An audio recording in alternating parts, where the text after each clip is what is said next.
The Jayhawks haven't dominated the Big 12 in typical fashion the past couple years. It's time for Kansas to be Kansas again.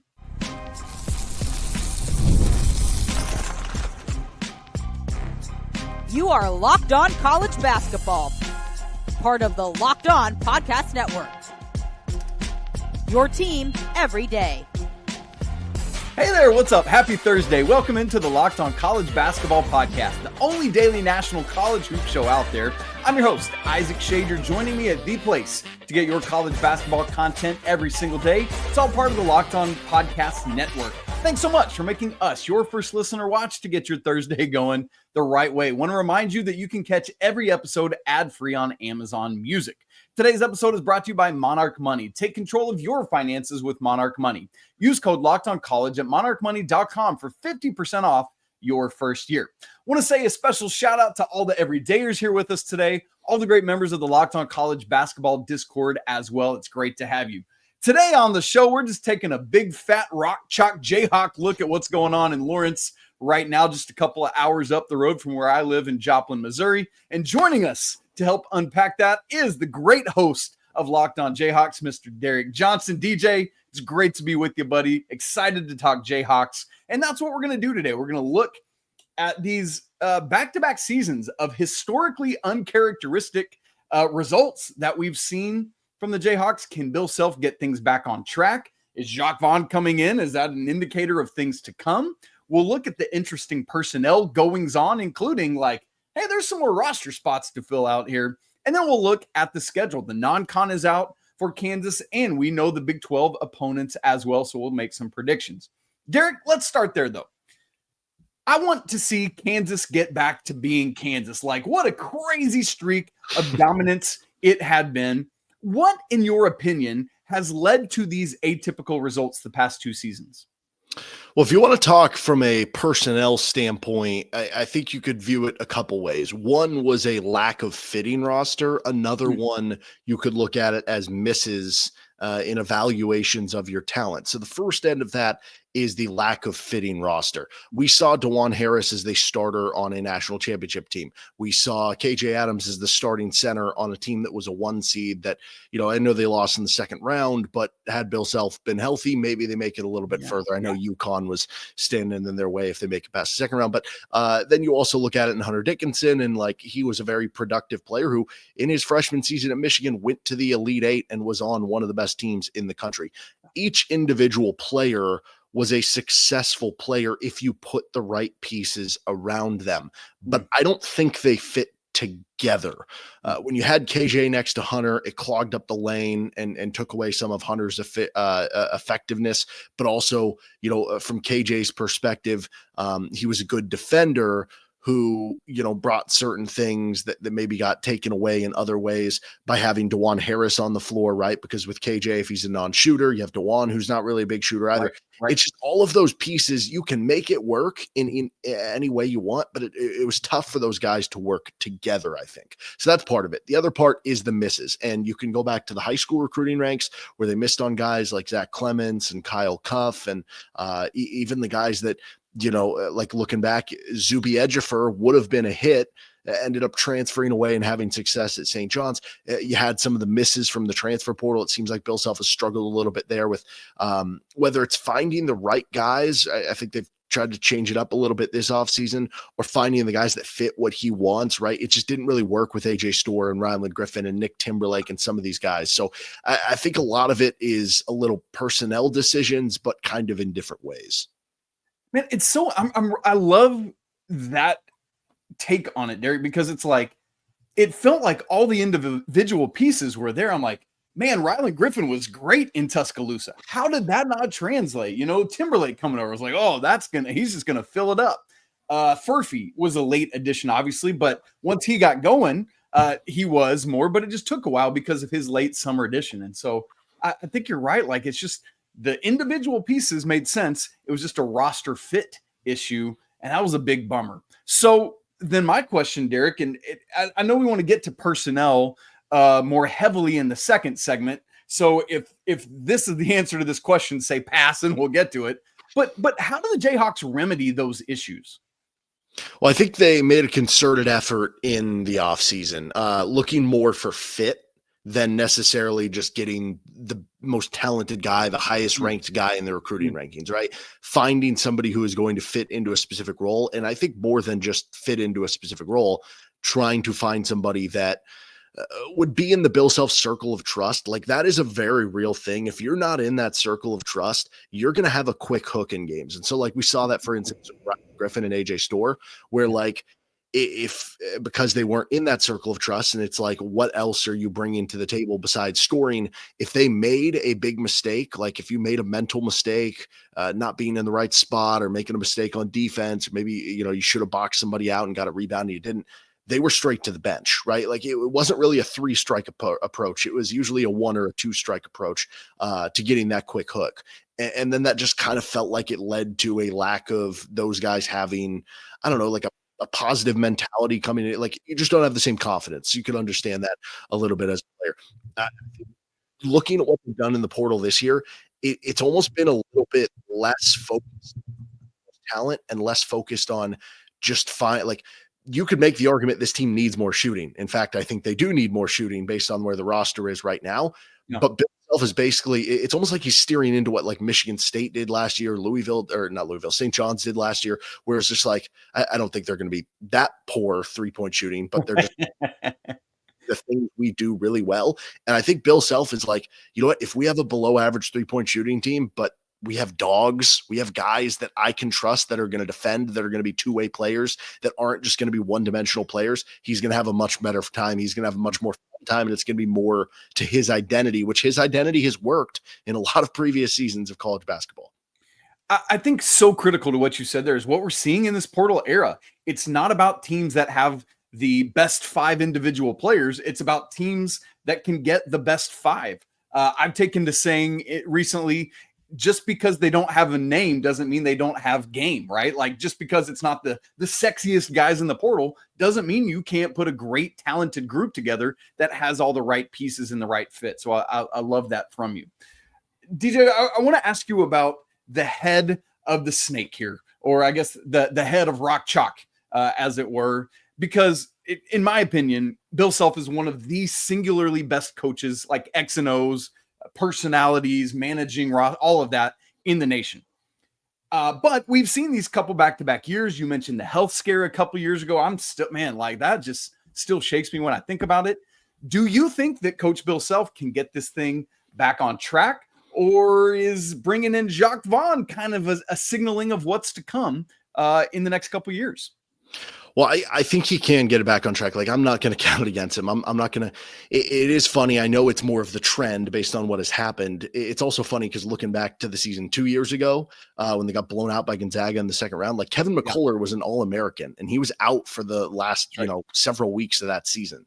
So I trust in Bill Self to get it figured out. Now, are they going to be back to being a 1 seed this year? That kind of remains to be seen. But I think he'll get it figured out to some extent. Now, does the way things are going in college basketball, does maybe that wear thin on you if you already are having some health stuff and you are a little bit older? It might. And maybe, we are on the shorter timeline of how long Bill Self coaches this team. Maybe it's a year, maybe it's 3 years, maybe it's 5, maybe it's 7. I don't know. Maybe he has so much fun this year coaching Darryn Peterson. He's just like, I want to do this forever. Right. Anything is kind of possible there. As far as the Jacques Vaughn pickup, I think it's great. I mean, I know he wasn't the most successful NBA head coach, but just to be an NBA head coach, there aren't a lot of those jobs. Like, you have to do something right to get one of those jobs. And we've seen plenty of college basketball coaches struggle at the NBA level and come back and, have all sorts of success at the college level. To get a former NBA head coach as an assistant coach in college basketball, that's a home run for Bill Self. Is it going to be the coach in waiting, coach of the future? I've always heard that the athletic department at KU adores Jacques Vaughn, and that even before this move that he would be considered for that future replacement. So I definitely think it's a possibility. I don't know that it would be the lead candidate, but I certainly think now that he's an assistant, it certainly ramps up the opportunity that it could happen. And certainly, you're a North Carolina guy, like getting to see what it's done with Hubert Davis. I'm sure there's been a little bit of mixed results, right? You go to a title game, you have a 1 seed another year, but you've also had some lows with that. And obviously every situation is different, but I think it's a possibility. I don't know that I would make it the favorite to happen either. Yeah, that's really well said. And it's an interesting, like, this is, in my mind, the fourth notable time an NBA assistant, or, in Coach Vaughn's case, Coach Vaughn, that's weird to say still, a head coach has now come to the college ranks. We saw it with Kevin Young last year coming to BYU from being an NBA assistant. We've seen it now at Utah with Alex Jensen, a former Utah player, coming back to be their head coach. At Florida State with Luke Laux coming from being an NBA assistant to the head guy. And we see it here with Jacques Vaughn, obviously coming to be an assistant, not the head man. But I think it definitely has to track as a strong possibility, at very least, even if he stays on as an assistant, to just help Kansas culture be a thing going forward. All right, great stuff there from DJ. Love that. Now, part of getting Kansas basketball back on track, as we've already talked about, is having the right personnel in place. Have Coach Self and the staff been able to do that? And I think there's a couple slots left we still got to figure out, DJ. We'll look at all of that mix coming up here in just a second. Right after I tell you about Monarch Money. Do you ever check your bank account and wonder, where did all my money go between dining out, online shopping, entertainment, trying to get tickets to be in Allen Fieldhouse for a big game? It's easy to lose track of it all, and that's where Monarch Money comes in. It's your personal CFO giving you visibility of and control over all of your finances. What I love is that Monarch Money isn't just a budgeting app, it's a complete financial command center where you can track your accounts, your investments, and your spending all in one place. So you stop just like managing your money and you actually start building wealth. So maybe one day you can contribute to the like JAYHAWK NIL fund or something like that. Instead of having to juggle multiple apps, you can use Monarch to check your finances, track your spending, and even plan out long-term goals. Not like a folder on your phone with a whole bunch of different apps, just one app. I love it, man. My wife and I were always trying to be on the same page with finances, and Monarch Money helps make that more simple and easy. So join us. Take control of your finances with Monarch Money. Use code LOCKEDONCollege at monarchmoney.com for 50% off your first year. Again, that's monarchmoney.com, code LOCKEDONCollege for half off your first year. DJ, I want to talk now about Kansas personnel because, as you said, there have been some misses in the transfer portal. Guys that maybe we thought would be able to just burn it up from outside haven't been able to, other various things as well. So, now we got to start thinking about, does this version of the Jayhawks have that right personnel in place? Several things to talk about. Elmarco Jackson hopefully coming back from injury well. Flor Beda deciding to come back out of the portal. But I think where everyone wants to start is hearing about Darryn Peterson, who for some people in some recruiting services has jumped over AJ DeBanza to be the number one player in this class. And so that's my question to you, Derek Johnson. Can Darryn Peterson be the best freshman, in America? I think absolutely. And honestly, the expectations are scaring me because they're so high, but I'm buying into them too. That game where Darryn Peterson played DeBanza, and they played each other a couple times last year. But the one that everybody remembers is the one where DeBanza had like 50 points. I think it was like 48, 50, somewhere in that range. And Peterson had 61.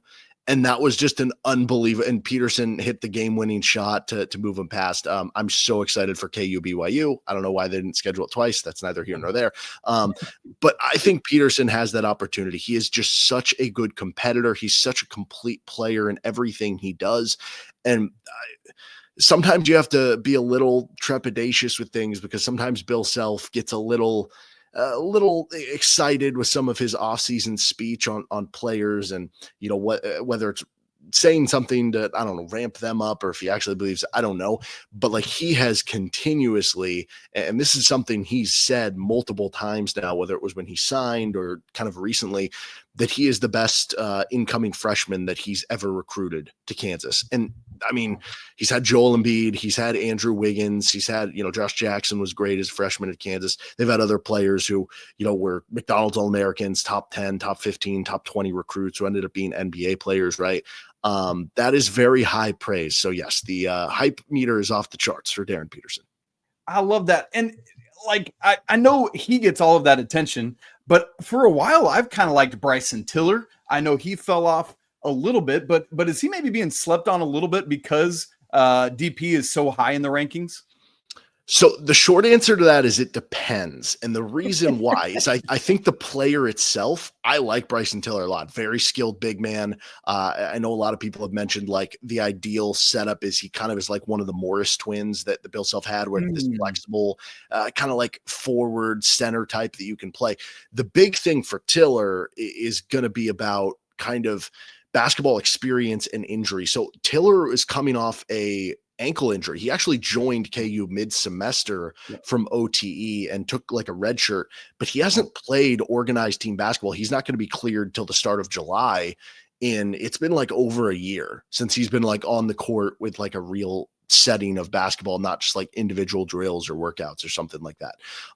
So the big question is, obviously you're a freshman, so there's that hump that you have to get over, and then you just haven't played basketball in a little bit of time. But I do think from a skill standpoint, like whether it's this year, whether it's in the future, I do think Kansas has something there with Tiller. But yeah, it seems like some people are kind of pumping the brakes on it a little bit this year, just because there is a lot to kind of overcome coming into this season. Interesting. Well, another guy who has had maybe a post-hype sleeper is Elmarco Jackson, a name that a couple of years ago, everyone was high on coming into the year.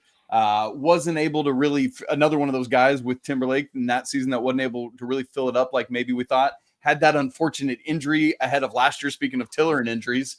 What is kind of your hope and prognosis for Elmarco to step back in and hopefully really help this team? So Elmarco was a really good defender as a freshman, but yeah, the other stuff, the game was way too fast for him. He struggled shooting the basketball and everything.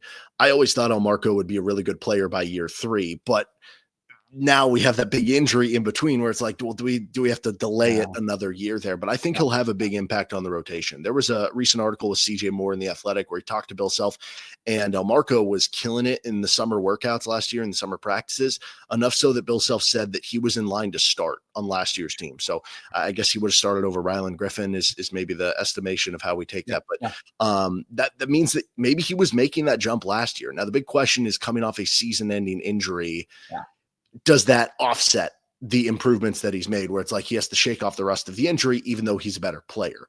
So that'll be kind of interesting where that comes in. But I do think there's a big role for him on the team. I would expect him to play more than 20 minutes per game. I think he'll be a good defender. He's an athletic guard. The swing skill is going to be, one, does the game slow down now? But where's the shooting at? If he can shoot even 34%, he's such a good athlete that I think that kind of opens up the rest of the game for him. Man. And look, for me, perhaps one of the biggest gets is like keeping guys you've already got. And you mentioned the North Carolina. For me, last year for Carolina, Seth Trimble went into the portal, ended up coming back. And I've like, what a get that was for Carolina. And so in that same vein, I've been so excited that ultimately Flor Beda decided to come back to Lawrence, man. I think that is massive. And that's almost like getting a portal guy, because you thought for a minute that maybe he wasn't going to come back. First off, can commentators please finally get his name right this year? I don't know how many variations of Badunga, I'm like, come on, man. Badunga, let's go. But like, we've had this long lineage of phenomenal Kansas bigs, whether it's just like Doak getting like 70% from the field or whatever it is. Can Flory step up in that sort of a massive way to really anchor this team inside? I think he can. It's going to be a little different because, like, the Doak comparison, people love that one because it's a big man who blocks shots, rebounds, and just dunks everything inside. Yes. Right? But they're different players in a lot of ways. Doak was so strong; he was such a big dude. With Flory, he's this freak athlete, like physically, speed wise for the center position, agility wise, jumping, stuff like that. It'll be very interesting how it works, and like, can he avoid the foul trouble? Right now, KU only has 2 big men on their roster. It's Bryson Tiller and Flor Beda. Now they have 3 scholarships open, so they're going to add 1, maybe 2 big men still at this point in time. But I think he's going to make a big leap. I think when you saw last year when he was in the starting lineup, when he got more opportunity when KJ Adams was hurt, there were some moments where you watched him, and even before KJ was hurt, there were some moments where he would have where it's like, oh, this dude is different. And it wasn't always consistent, but sometimes that's it for freshmen. Sometimes freshmen show flashes. They're just not consistent. So I think Flor is going to be a stud. And like the guy that I've been kind of copying it to is you go back to the 09 Kansas team, which it was after they won the title. They had Sharon Collins step into a bigger role. He becomes an All-American. That would be kind of your Darryn Peterson as a guard. Right. And Cole Aldridge went from McDonald's All-American, who barely played on a loaded title team, to all of a sudden being the starter, being a all-conference player, and all-defensive player in the country. And that's kind of the duo that I could see that twosome becoming for KU. Man, that would be good. Well, and like one of the biggest issues is like you talked about Wani earlier and his lack of shooting, but man, what a mainstay he was of just being the engine that made this team go, and just his ability to share the ball. That in some ways for me is like, who steps in and does that? Is that Elmarco? Is that Darryn? Is there somebody else on the roster that can step in and just be the glue that holds it all together? Who is that, DJ? Well, so from like the assist leader, they've made it clear Darryn Peterson's going to be handling the ball. He's going to be the point guard. They say really your position is who you guard. So I think defensively, Peterson, he's 6'5" with a 6'10" wingspan. He'll probably be guarding threes, but offensively, he's going to be the point guard. Now you have multiple other point guards. Elmarco Jackson, Melvin Council are on the roster as that. So they have other ball handlers, but that's been the best Bill Self teams. They have 2 or 3 ball handlers that they can play at one given time. As far as being like the glue guy specifically, I think Jaden Dawson is somebody I look to who was good 3-point shooter, good defender at Loyola Chicago. I think he'll kind of fill in a lot of different ways for you. I think Trey White will be a little bit of a glue guy in terms of like, he's not your traditional glue guy, but like he's a really good rebounder. He can defend a little bit. Like he just does a little bit of everything, kind of a Swiss Army knife. I think those are the 2 guys that I look at. And then Melvin Council as well, who is somebody that, I don't know how efficient of a scorer or a shooter he's going to be, but I think Bill Self's going to love him because that dude loves to compete and he defends his butt off, and he's an athletic point guard that Bill Self is kind of comped to Tyshawn Taylor. Oh man, that's a good throw, man. Tyshawn, just all those names. I love it. That's great stuff. So we're going to keep our eyes on how does Kansas continue to fill out this roster. Will it be domestic guys? Will it be some more international? We'll have to watch and see what's going to happen there. But there, as Derek said, there are scholarships available. And so we will watch and wait and see how the Jayhawks round it all out. All right, here's where we got to get to round off the show. We recently got the non-conference schedule announced by the Jayhawks. The Big 12 recently put out the conference pairings. And so we know who Kansas is playing this year. Maybe not necessarily when and who and how, but man, it's going to be a lot of fun. So we'll make some predictions and look at the schedule coming up in just a second.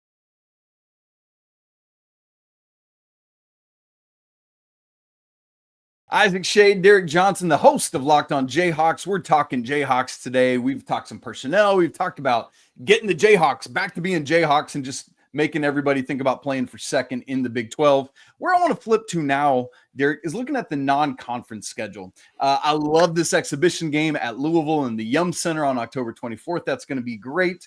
The actual non-con schedule, remember, the Big 12, after 1 year at 20 games, is coming back to 18, everybody, so we'll keep our eyes on that.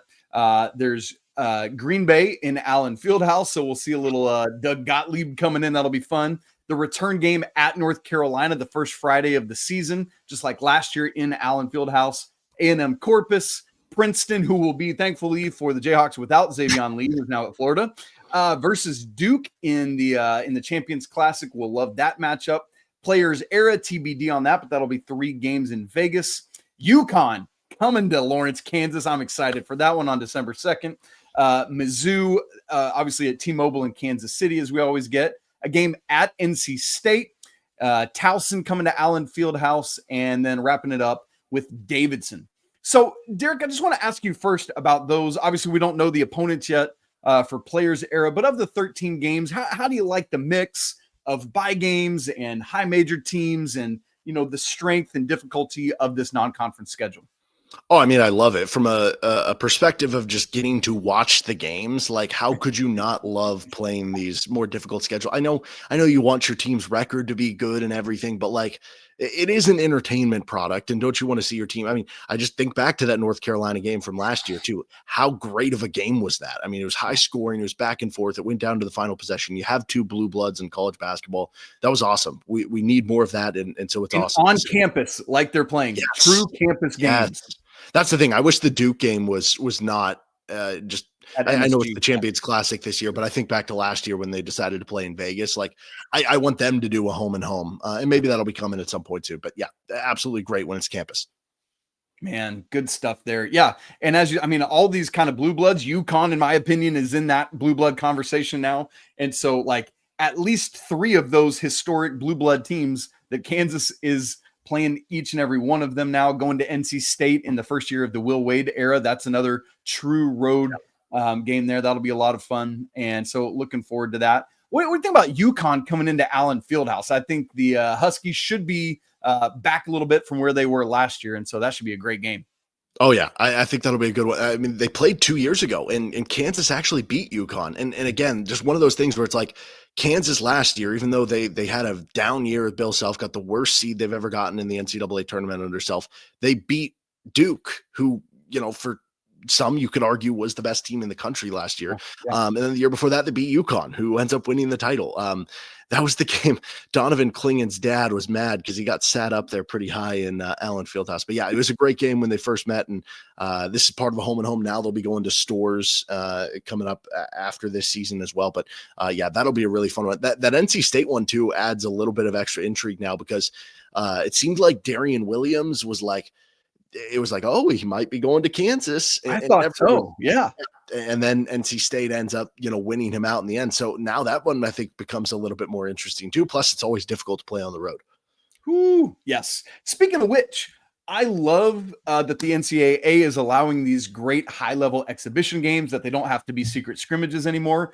And it's a great way to test yourself against other high-level opponents, which is another true road opportunity going to the Yum Center against what I think is going to be another strong Louisville squad. Pat Kelsey did a great job there in year one. What do you Derek, at the like big picture level about these types of exhibition games going to test yourself on the road? Yeah, it hasn't worked out for KU the last 2 years in terms of like they lost both games. They got crushed at Arkansas last year, a little beat up coming into the game. And then they lost a closer one at Illinois.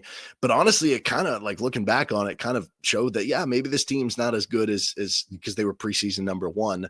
Yeah. But I like the opportunity. I think it tests you early in the season. And I think that'll be an awesome test specifically because with Louisville, I do think they're going to have one of the best backcourts in the country this year. And the 5-star freshman, Michael Brown? Brown. Last name. Yeah, Michael Brown. That dude's a stud. And that's going to be a really fun matchup with, I don't know how much they'll be guarding each other specifically, but, certainly with teams who switch, which like everybody does now, you'll see some matchups with Peterson and him. So I'm really excited for that one for sure. And that place is going to be popping. So that's going to be a really good one. Yes. Oh, my word. That'll be great. Okay. So I know we don't know the 3 games of the Players Era Festival, but assuming, winning the bye games, Green Bay, A&M Corpus, let's call Princeton a bye game, Towson and Davidson, let's call that 5-0. How do you predict right now, as we look at it, Kansas will fare in the other games? So true road game at North Carolina, Duke in the Champions Classic, UConn, the border battle with Mizzou, and at NC State. What do you predict for those 5 games? I think if you look at the at North Carolina and at NC State game, if you were to say they split between the two, I think you'd be okay with that. So that would put you at 1-1 there. With the UConn game at home, the Duke game on neutral, Missouri game on neutral, I think 2-1 would be reasonable there, or 1-2 wouldn't be shocking. Again, it kind of depends. Like, is Kansas going to end up being a top 10, 15 team, or are they going to be closer to like 20 to 25? Because then you're probably going 1-2 in that situation. But I think realistically 3-2, 2-3 in that 5-game stretch is not crazy. The Players Era, again, we have no idea because I don't know who they're going to be playing. It's also weird because there's other Big 12s. Like, what if Kansas plays Houston in the Players Era? Like, I don't know. That's going to be really weird with all that stuff happening. So I think if you can get out of the non-con with 3 losses, I think you'd feel really good if you're Kansas. the tough thing to think here is like, there's a very real chance it's less than that, because I mean, what if they do go only 1 or 2 losses? Because as much as these last 2 teams that they've had haven't been up to that kind of Kansas standard that we're used to, they still were really good through the non-con. It was more in conference play when they fell off. Like, again, they beat UConn, they beat Duke, they beat Michigan State last year in the Champions Classic. They beat a lot of these really good teams in the non-con. It was more after non-conference play when they kind of fell off a little bit there. So it would not shock me if they only lost 1 or 2 games there. But yeah, I guess my official prediction would be 3. Okay. I like that. So a potentially 10-3 record coming out of non-con play. I agree that like I would feel great about that if I was Kansas. Just a quick look at the Big 12 schedule. Again, we have the matchups, the matrix, but we don't know when and what order and all of that. So home only games for the Jayhawks: BYU, that's good news. Utah, TCU, Baylor, Cincy, and Houston, also very good news for the Jayhawks. Away only, UCF, tough to go down to Orlando. Arizona State, the Pokes, Texas Tech, that's going to be tough. West Virginia and Colorado. The home and away games are Arizona, Iowa State, and then, of course, K-State as well, who landed Mr. P.J. Haggerty out of Memphis. Derek, as you saw this matrix come out, I think this was the end of last week when it came out. What were kind of your initial thoughts about the Kansas schedule? Yeah, the first one was, again, like a blown mistake not to have the BYU game be the one you did twice instead of the Arizona one, for instance. They should have done the Arizona home and home last year, but that's, again, just kind of weird. I do think Kansas got a little bit fortunate with who they played home versus who they have on the road. Now, notwithstanding the teams they play home and away, because, again, sure. Iowa State's probably going to be pretty good. And, Arizona's probably going to be pretty good, right? I mean, K-State at least has some talent that'll make them interesting.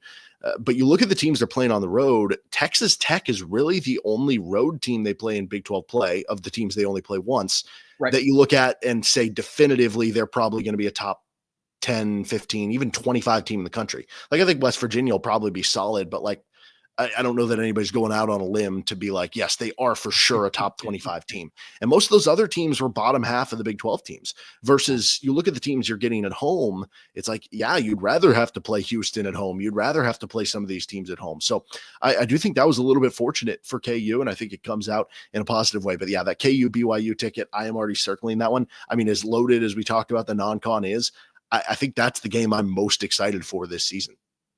Yeah, I agree with you. I said the same thing when Andy and I talked about this last week. Like, BYU and Houston, 2 probable top 5 teams, and you only got to play them at home. I know that doesn't help like with net stuff, but you don't need a ton of net stuff because it's the Big 12 and a loaded non-con. And so that's ultimately a really helpful deal.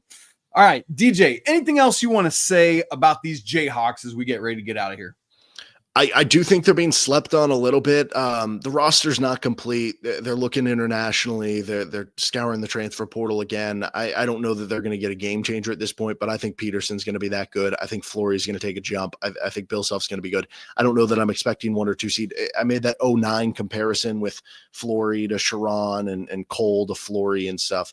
Or Darryn Peterson to Sharon. And, that team got a 3 seed. That team won the Big 12 over Blake Griffin in Oklahoma. So to me, right now, I'm looking at this team somewhere in that like 3 to 5 seed range, depending on certain outcomes, but we'll see what the rest of the portal has to offer.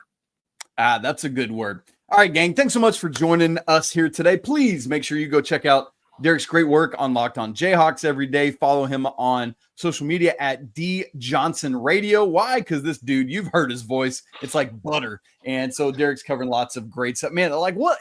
You cover so much stuff, Derek. Where all can people find that? Yeah, just at D Johnson Radio. That's probably the easiest way on Twitter. But yeah, Locked On Jayhawks, same way you get this stuff, anywhere you get your podcast and on YouTube. Man, so good. Gang, just like we were saying about Locked On Jayhawks, if you haven't subscribed to Locked On College Basketball, both on video and audio, make sure you do that right now so you don't miss any of the great content all summer long. Yes, we are here with you. If you've not joined the Locked On College Basketball Discord, we'd love to have you there as well. It's free to join, and that link is in the show notes. As always, I want to say apologies to the Lawyer family. Let's go Wild Pokes. Shouts to Mick Bruins. And until tomorrow, peace.